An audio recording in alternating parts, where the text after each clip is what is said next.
We're up to the Gemara and Daf Samach Amid Aleph. The first Amid is mostly just drushes to back up what the Mishnah had said. So the Gemara says like this: Tanu Rabbanon.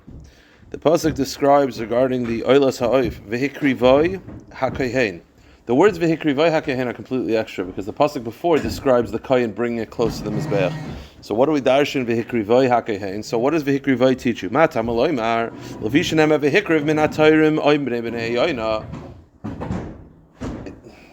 It says V'hikriv Min HaToyrim B'nei Yoina. So what do you have to have V'hikrivoi HaKohen, which is extra? Where are you going? Oh, okay. V'hikrivoi HaKohen is extra because the pasuk says previously V'hikriv Min HaToyrim B'nei Yoina. So what does V'hikrivoi HaKohen teach you? So what is V'hikrivoi before we get to the word Kohen? So the Gemara says Yachal HaMisnadev Oif Lo Yipchos Mishnei Pridin. You might think that because the pasuk says V'hikriv Min HaToyrim or Min B'nei Yoina, which are multiple, that there's no such thing as bringing one Oilas HaOif. You might think that you have to bring two birds at a time. Tabaloymar V'hikrivoi Afilu Preda Achas. V'hikrivoi, which is singular, means that even one bird may be brought. So that's what you teach from V'hikrivoi, that although the pasuk describes B'nei Yoina, which are plural, it does not have to be two birds. You could bring one bird as an Oilas HaOif. Then the pasuk says HaKohen. What do you have to tell me the Kohen for? So it says the Gemara, Ela Mizbeach, Matam Aloymer HaKohen. I already know it's a Kohen because it's near the Mizbeach. So what does it teach you, Kohen? L'kvaya Kohen. It's to tell you that a Kohen is the only one who could do Malika. Meaning, and the Gemara is going to explain, you might think that because Shechita could be done by a non-Kohen, Malika could also be done by a non-Kohen. Tam Aloymer HaKohen.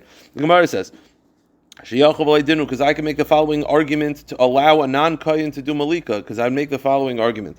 Uma ben sayin shekavaleit safin. When it comes to an animal which you have to shecht in oila in the north, so it has a very severe halacha. Yet loy kavaleit kohen, it could be shechted by a non-Kohen. Oif shaloi kavaleit safin. Then oila sa'oif, which is not necessarily done in the north, it's done near the mizbeach. It's not done near the north. So you might think that because it's not is required to be in the north, Kavachomer could be done by a non-Kohen. In addition, like a Kohen, Tamalomer HaKohen.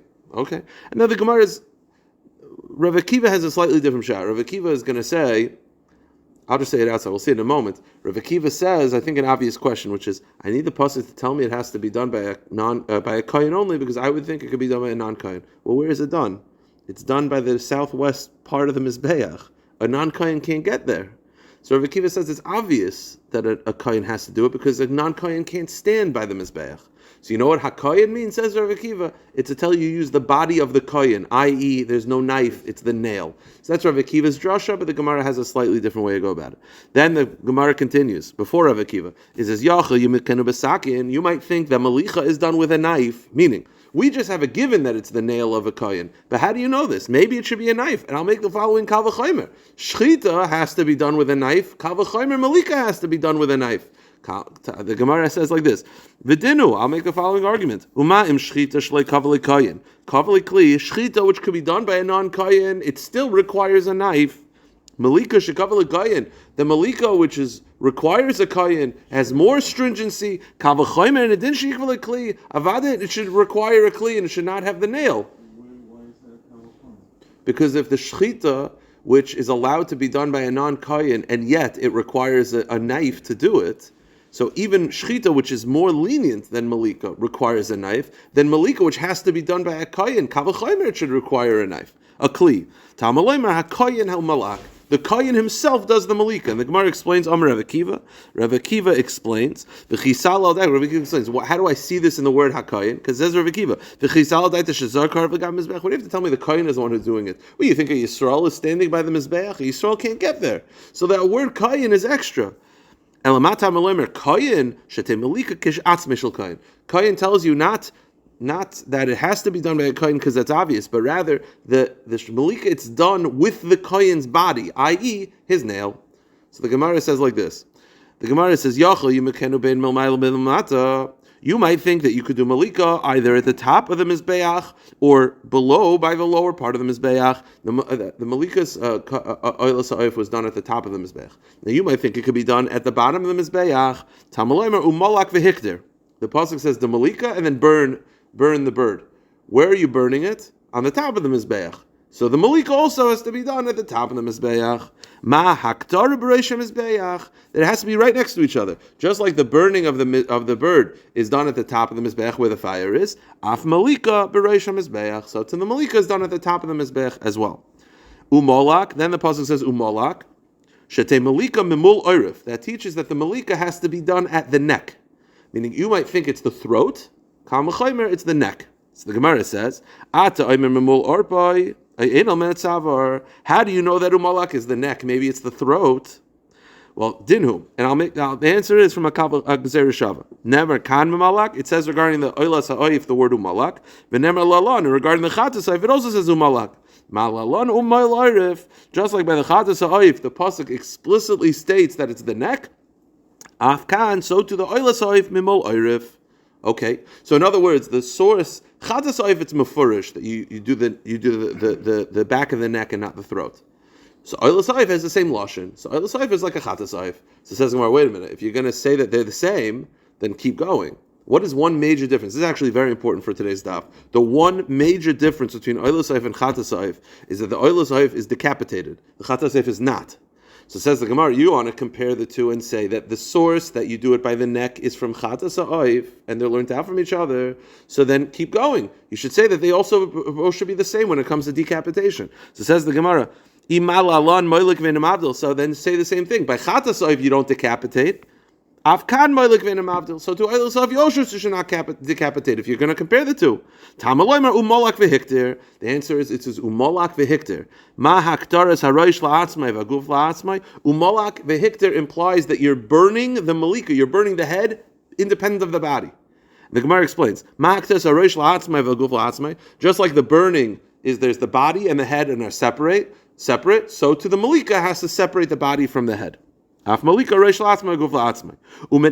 so how do I know that you do a malika of a decapitation type? Because I know you burn the head separately. So if you burn the head separately, the malika also has to separate. Meaning it's unlikely that you do malika and then post malika just chop off the rest. It's most likely that the malika itself decapitates the bird. How do I know? Because I burn the head separately. Well, how do you know to burn the head separately? Umenaya and shaktaris aroish ba'atzmai guf ba'atzmai shenemar v'hikter oso. Harei haktaras haguf amura homan mekayim v'hikter amizbecha v'haktaras harosha kasem v'daber. Because I'll tell you why it says v'hikter twice. One for the body, one for the head. That means that they're separate. Okay. Separate. Says the Gemara, v'nimtza damai, and you'll squeeze out the blood on the base of the mizbeach. Kuloi, all the blood has to be squeezed out. Where are you squeezing out the blood? Al kir hamizbeach, on the wall of the mizbeach. V'loy al kir kevesh, and not the wall of the ramp. V'loy al kir heichal, not the wall of the heichal. V'ezazez al kir elyon. But you squeeze it out on the upper half of the mizbeach. Okay, so he's on the top anyway, right? He's on the top of the mizbeach. He's by the soiviv, right? So he just squeezes it against there. He's already on the upper half. Says the Gemara. And maybe he could squeeze it out on the lower half. V'dinu, and I'll make the following kavachayim to support this. Uma behema. By the way, it's a very simple kavachayim. Again, the mizbeach had a lower half, a strip separating the lower half and the upper half. We're saying that the squeezing out of the blood has to be on the upper half. So says the Gemara, I might think that it should be on the lower half, and the following kavachaymer should the following argument should just support this. Where was the oilas ha'oif, the oilas behema, no oilas behema? Where was the blood placed? The lower half. So kavachaymer, the oilas ha'oif should also be at the lower half. It's a very simple svara. So it says the Gemara, Ma behema shechatas l'mayla oilas l'mata, oif shechatas l'mata in adin shechatas l'mata. A chatas, the animal chatas is on the top, but the bird chatas is below.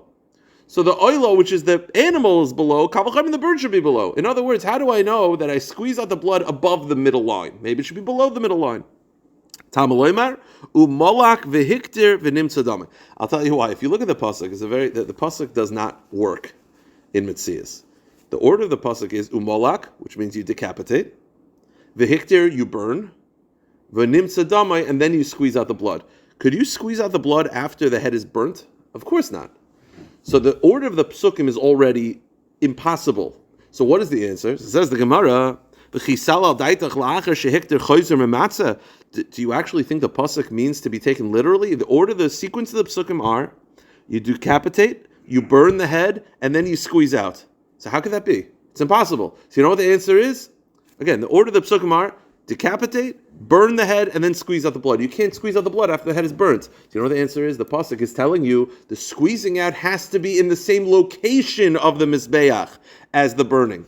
So when it says it's not the order, the sequence of events is not as the pasuk says, because it's impossible, but rather it's telling you where do you squeeze out the blood. You squeeze out the blood in the same part of the mizbeach which the burning takes place, i.e. the upper half. Says the Gemara, to teach you just like the burning of the oilas ha'oiv's head is done at the top of the mizbeach, so to the squeezing has to be on the upper half of the mizbeach. Very good. Haketzad. Now, where was this practically done? Where did he actually squeeze out the blood? So So he goes on the ramp. He goes on the side. He goes the off ramp to the side. So he goes on the soiviv, the ledge. Again, there's that ledge that's on the upper half of the mizbeach. He goes to the southeast corner. Again, he does malika to separate the head from the body. Umavdil, and he separates the head. By the way, when I say separate the head, you should know there is a shittas rishonim that when it says separate, it doesn't actually mean to decapitate. It means to just sever the two tubes.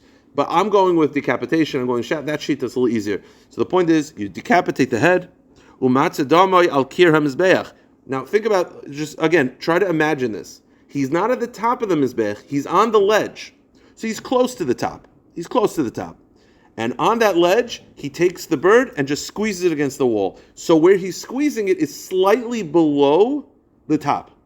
So think about it as like, I'm standing up, here's the top, I'm like standing up here, I'm squeezing it right under the ledge.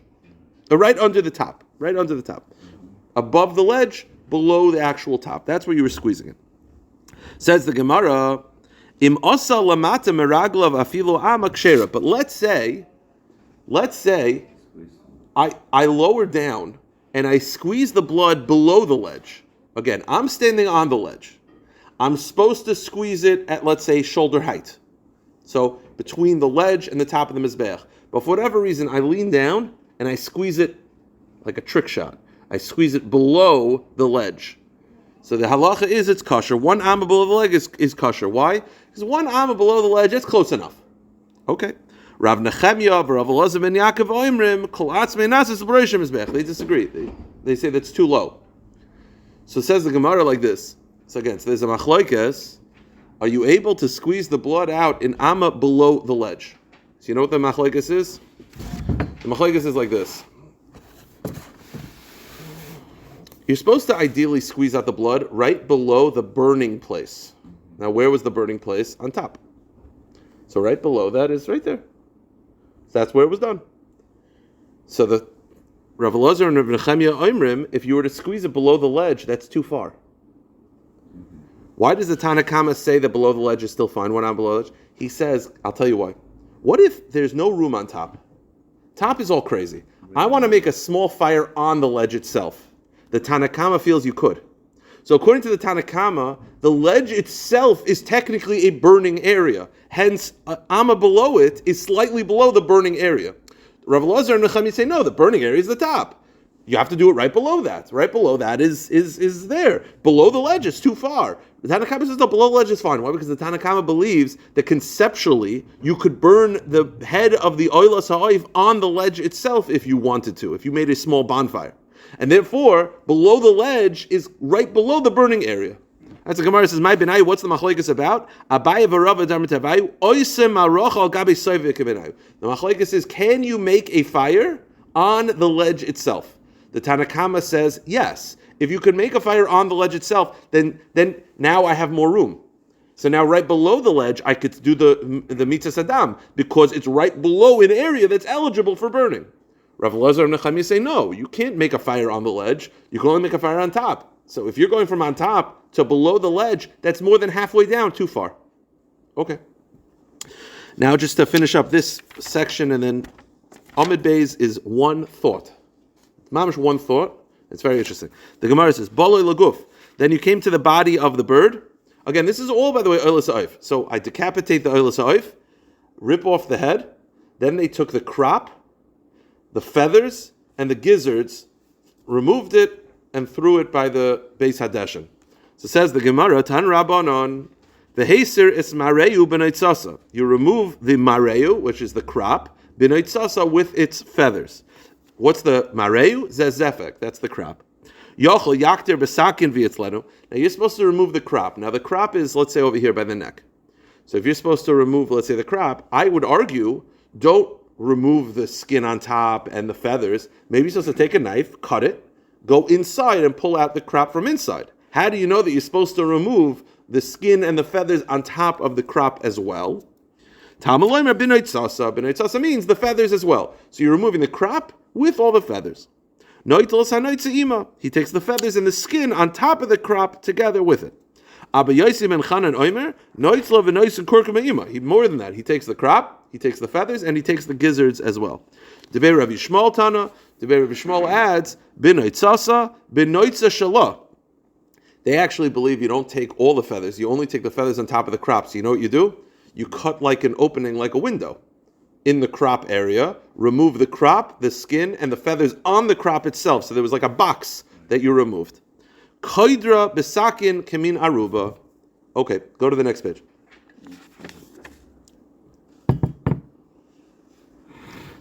So it says the Gemara, Shisa v'loi hivdil. So then you tear open the body, but he does not separate the body. He just opens up the wings. Says the Gemara, Tanu Rabbanan v'shisa, ein shisa el biyad. V'shisa means that he does this with his hand. He does not use a knife. The pasuk also says the lion tears it open with his hands. So you have to tear it open with your own hands. Okay. Let me explain outside what the next Gemara is, and it's quite simple. Correct. It's tore it like a lion, tears it with his hands. So here's the next Gemara. Okay. The chatas ha'oif, the major difference between the chatas ha'oif and the oilas ha'oif was that the oilas ha'oif was decapitated and the chatas ha'oif was not decapitated. So says the Gemara, or Gemara says, and our Mishnah said that if I were to decapitate a chatas ha'oif, it would be puzzle. Why? Now this is important. The rule is as follows: if you treat the chatas ha'oif like the oilas ha'oif, meaning if you do a process that is identical to each other, it's a problem. So if I were to, what's the major difference? The major difference between the chatas ha'oif and the oilas ha'oif is that the oilas ha'oif was decapitated and the chatas ha'oif was not decapitated. And therefore, if you decapitate the chatas ha'oif, all of a sudden, it looks like an oilas ha'oif. As long as there is a subtle difference, it's going to be okay. So the Gemara will analyze what are subtle differences between the chatas ha'oif and the oilas ha'oif that will make it that even if you decapitate it, ken zayin it's kosher. So the Gemara says, again, according to our Mishnah, if you decapitate a chatas ha'oif, it is puzzle, because now it looks like an oilas ha'oif. You've treated it the same. Says the Gemara, Masnisan deloiker Rav Elazar ben Shimon. Rav Elazar ben Shimon, Rav Elazar the son of Shimon Yochai disagrees. He actually feels that if you decapitate a chatas ha'oif, it's fine. And what the Gemara is going to try to figure out is why. So says the Gemara, Titania, as the Brisa says, Amar Rav Elazar ben Shimon. Rav Elazar ben Shimon says, Rav Elazar ben Shimon says like this: Shamati shemavdilin b'chatas ha'oif. I heard that you're allowed to separate the chatas ha'oif. Meaning, I heard that if you decapitate a chatas ha'oif, it's fine. So you have a machlokes, Tanakama, and Rav Elazar ben Shimon. If I decapitate a chatas ha'oif, is it a problem or not? What's the machlokes about? Everyone agrees that if you treat a chatas ha'oif like an oilas ha'oif, if the procedure becomes the same, it's a problem. So what's the machlokes? So I'm going to say, I'll tell you the machlokes. The oilas ha'oif, what was the procedure? You ripped off the head and you squeezed the head and the body against the wall. Did you squeeze the chatas ha'oif against the wall? Yes. You what you did is you not decapitate. You do this. You shake the blood and then you squeeze. You know what the machlokes is? Do I have to squeeze the chatas ha'oif?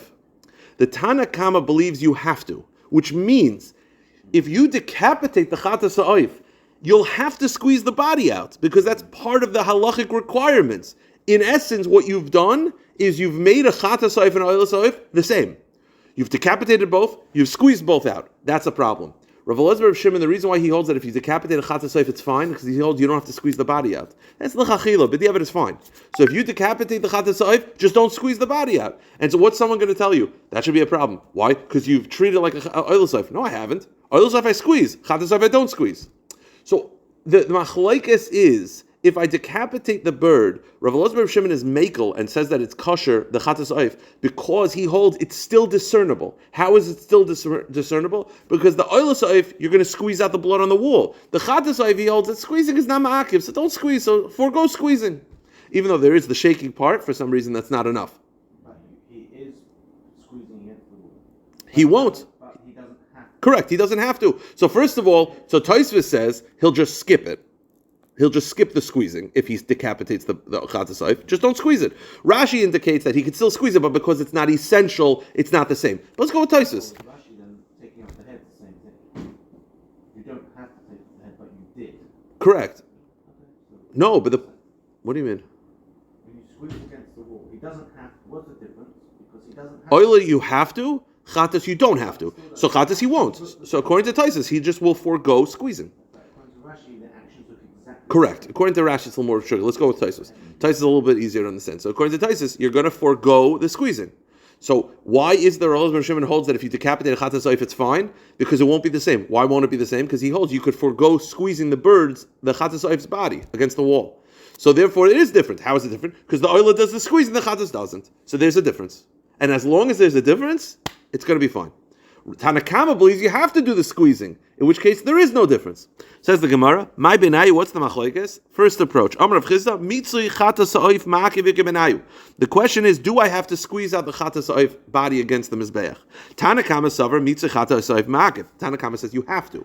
Therefore, if I have to, which means if I decapitate the bird, I'll be forced to squeeze out the body, and it will look almost identical to an oilus oif. And therefore, v'kivan de mitzah adam ma'akiv, because I have to squeeze out the body, ka'avid ma'isa oila b'chatas oif. I'll have turned a chatas oif in essence into an oilus oif procedurally. Rav Elazar Rav Shimon savar mitzah chatas oif loy ma'akiv. He disagrees. He says you can actually skip the squeezing of the body. In which case, if you decapitate the bird, just forego the squeezing, and it's not the same. And therefore, it's just you cut more flesh than was necessary, but it's not considered a major issue because they're still discernible. Okay, that is the first approach. Again, the way to explain Rav Elazar Rav Shimon, the Tanakama makes a lot of sense. If you decapitate the chatas oif, Tanakama says you're puzzle because you've turned the chatas oif. You took away the one difference between the chatas oif and the oilus oif. Rav Elazar Rav Shimon said it's fine. Either the same, they're not the same. How are they not the same? First approach, they're not the same because maybe he holds you could skip the squeezing against the wall part. Second opinion, this is interesting, this is more subtle. What was the procedure for chatas oif? Ideally, this is two pipes in the neck of the bird. There's the esophagus and the trachea. You don't decapitate. What do? You just cut one. But here's what you do. This is what people don't realize. There's two tubes. I cut through one. I don't stop there. I have to use my nail to slowly cut the flesh around the neck of the bird, around the other tube, without severing the second tube. So you're cutting through the first tube. Let's say the tube's like this. You're cutting through the first tube, stop. Then you're going to use your nail and just shimmy, shimmy, shimmy, shimmy, like that. That was the procedure, ideally, for the chatas oif. If that's the case, then you know what the hell, here's the shaila. What if you take time? How long do you think that took? Let's say 3 seconds, right? Let's say 2-3 seconds.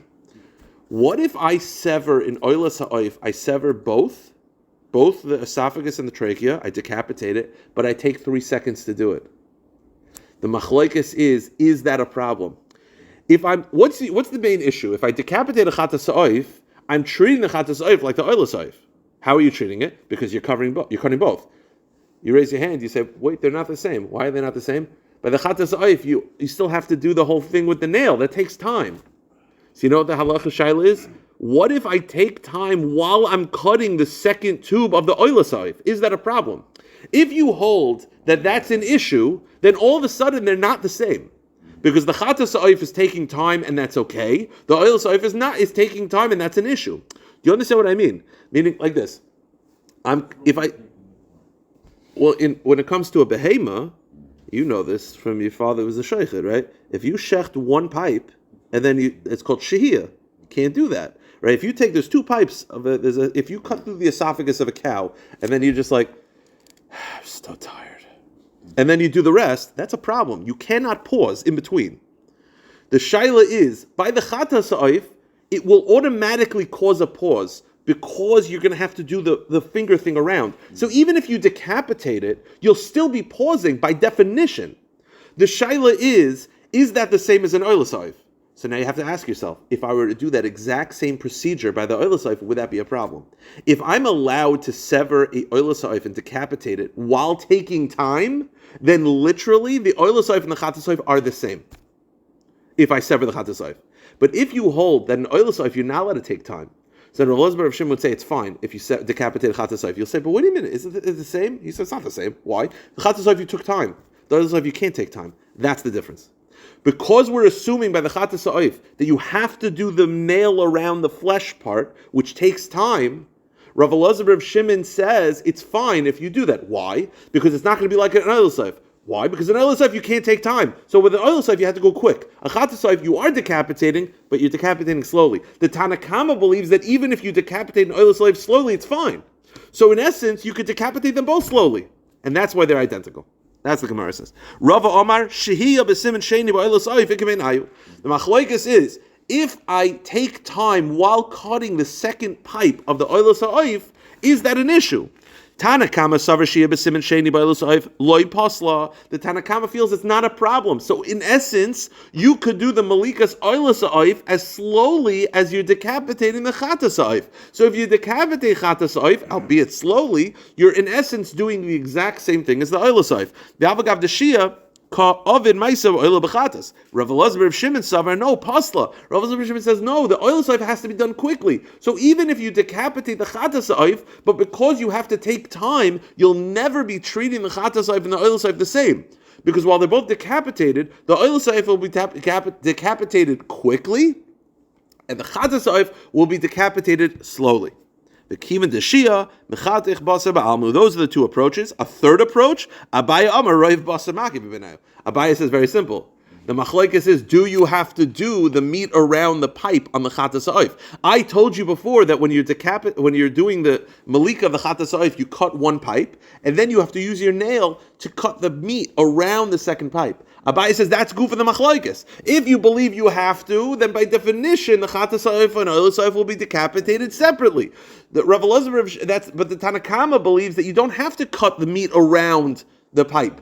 You could just do one pipe and then you're done. So if you decapitate it quickly, it's mamish the same as oil sa'if. The Gemara says this shaila, these two approaches is an earlier machlekes as well. Plukta der Rav Zera Rav Shmuel bar Rav Yitzchak. Chad Amar Shia b'simin sheni b'oil sa'if. These two explanations of the machlekes were actually mentioned earlier. Let's just finish up the daf. But what we are seeing from here, at least according to Rav opinions, is that when you are doing malika mechata sa'if, you cut one pipe, then you have to take the nail and go around the meat of the second pipe. You have to do that with your nail. Where do you get this from? Says the Gemara, will end with this. It's true, you have to do this, Vatanya, and there's a brisa that backs this up. What does the brisa say? Keitzad molkin chatas oif. How do you do malika b'chatas oif? Choydech shedra. You use your nail to cut through the spinal cord, umafrekes and the neck bone, beloy roiv basar, without cutting the most of the flesh around the neck. Then you get to the esophagus, or the trachea. Higia leveshet elakana. You take one of those. Chaytech simen echad. You cut through one of them, a rubai, or the majority of one of them. The roiv basar imai, and you have to cut the most of the flesh around the neck after this. Uba oila shnaim aroiv shnaim, and by the oila sa'if you just cut through both pipes. The Gemara just continues. We'll end with this. The Gemara says, Amrua kameder of Yirmiyah. When they told Rav Yirmiyah this explanation, he said like this. Again, an explanation of what's the machlokes in Rav Elazar of Shimon and the Tanakama. Omar lo shmila had Amar of Shimon ben Eliyakim mishum Rav Elazar ben Padas mishum Rav Elazar ben Shamua. Omer haya Rav Elazar of Shimon shamati b'chatas oiv shemavdilin. He said it's not the pshat. He actually feels that you're allowed to separate it legamri. Umay lo yavdil, and what does it mean lo yavdil? Ein tzarich lahavdil. right, so what we'll do is like this. We'll repeat this last paragraph tomorrow, and this will take us into the end of the paragraph. I'll stop here. Okay.